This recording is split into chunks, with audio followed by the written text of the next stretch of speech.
I could have stayed in the shipyard because I was exempt, considered important work. We were building the USS Iowa, the USS Missouri, building LSTs, landing ship tanks, things that were used in the Normandy invasion.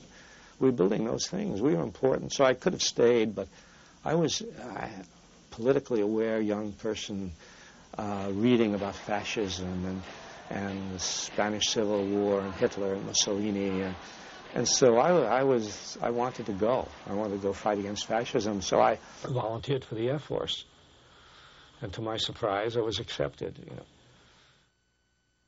When I finished my Air Force training, my aerial gunnery school and bombing school, and I got my lieutenant's bars and my bombardier's wings, and for the first time since I'd been in the Air Force, I came home on an 11-day furlough, and we got together immediately, and 4 days later, we got married in what looked like a sort of shotgun wedding, I was in the Air Force for 2.5 years and dropped bombs on Berlin, dropped bombs on various cities in Germany and Hungary and Czechoslovakia, and even bombed a little town in France towards the very end of the war. And this was a strange one, and one that had a very profound effect on me later as I thought about it. And the war actually in Europe was about over. It was a few weeks from being over, and everybody knew it. But we were awakened in the middle of the night, and they told us we were going to bomb this little town in France because there were several thousand German soldiers around the town. They weren't doing anything, they weren't bothering anyone, they were just waiting for the war to end, but we were going to go over and bomb them. Now, the one odd thing about it, they told us we were not going to carry the usual demolition bombs, 500-pound demolition bombs. We were going to carry instead 30 canisters, 100-pound canisters of jellied gasoline. That's what it was called. Of course, later I learned this was napalm, the first use of napalm in the European theater. And when you're bombing from 30,000 feet, you don't hear anything, you don't see anything, you don't know what's happening to people down there. You don't hear people screaming, you don't see blood, you don't see mangled limbs, none of that. And several thousand people were killed. Germans were killed, French were killed, and it wasn't until really after the war, maybe after I learned about Hiroshima and Nagasaki and began to think about bombing and began to question the total goodness of the good war. Only then did I go think about Royan and that bombing.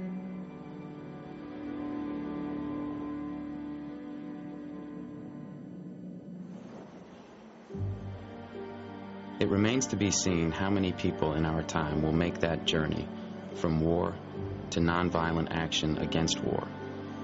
It is the great challenge of our time. How to achieve justice with struggle, but without war.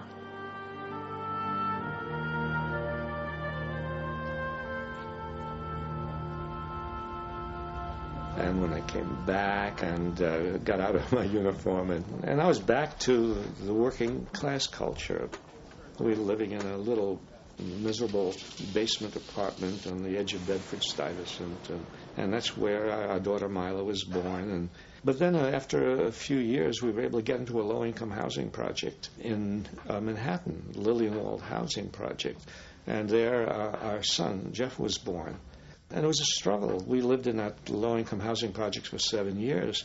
I was going to graduate school, working a 4 to 12 shift in a warehouse loading trucks. Roz, my wife, was working with some publishing company in Manhattan. But those were, they were the hard times that are typical for young working-class kids who get married early on, have kids early on, and then face the double problem of bringing up kids and at the same time struggling for economic survival.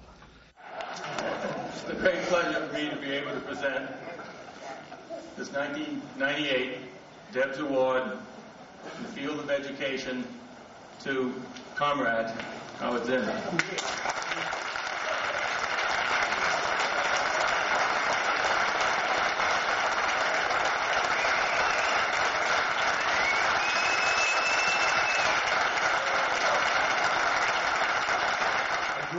Class conscious, and And to me, this has always been enormously important. When I started studying, when I went to college for the first time at the age of 27 and began studying history, and I had already myself begun to read the history of labor struggles in this country. And I looked in my textbooks for the stories of these labor struggles, and they weren't there. You know, I looked for the Lawrence Textile Strike in 1912, it wasn't there. I looked for the Colorado Coal Strike in 1913-14, it wasn't there. I looked for the name of Mother Jones, it wasn't there. I looked for Big Bill Haywood, it wasn't there. I was in graduate school. I was way up there, right? I discovered that in graduate school, you get basically the same point of view that you get in elementary school, only with footnotes. It was early springtime and the strike was on.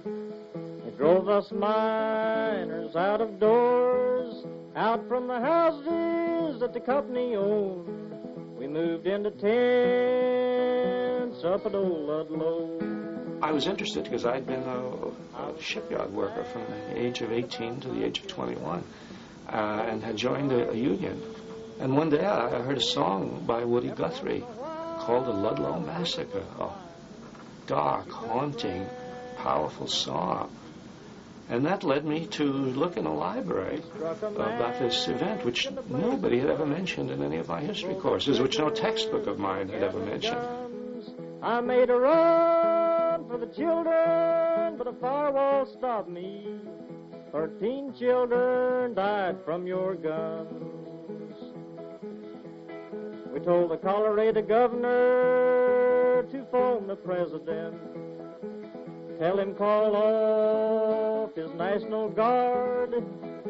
But the National Guard belonged to the governor, so he didn't try so very hard. I was worried bad about my children, soldiers guarding. And the strike was lost. You know, the miners had to go back to work, but the event had a tremendous effect, I think, on lots of people around the country. Anybody who read about the Ludlow Massacre, anybody who heard about it, was bound to be affected by it. I said, God bless the Mine Workers Union. Then I hung my head and cried. Did you ever wonder why or how you ended up in all those places just kind of, you know, by accident? You just happened to end up in these times that stuff was just exploding all around you. A lot of it was accident, yeah. I mean, it was accident that that we went down to South and, you know, just at a time, just before the Civil Rights Movement exploded. In 1956, I was about to get my PhD from Columbia. I'd finished my coursework, and I was open for work, especially since I had a wife and 2 kids, and looking for a teaching job, and I'd never heard of Spelman College. I hadn't even thought about black colleges. In fact, I had sort of told the placement bureau that I would teach anywhere except the South. But they said, this is different, you know, you might be interested in black college, etc. So I met with the president in New York, and he hired me to be chair of the History and Social Science Department at Spelman College. When we got there, things were very quiet and very subdued, and you couldn't tell that anything was going to happen in the South. I didn't come down there to lead in a social movement. You know, I came down there to teach and to learn something about the South. And so I wasn't saying to my students, let's go out there and break the barriers of segregation, you know, and you all get arrested. No, I wasn't doing that. But, you know, I wasn't a totally passive creature either. That is, when, you know, you might say that through some kind of dialogue between me and my students, we made sort of decisions about, oh, well, let's, here we have a social science club. What do we do for a project? Ah, well, how about tackling racial segregation?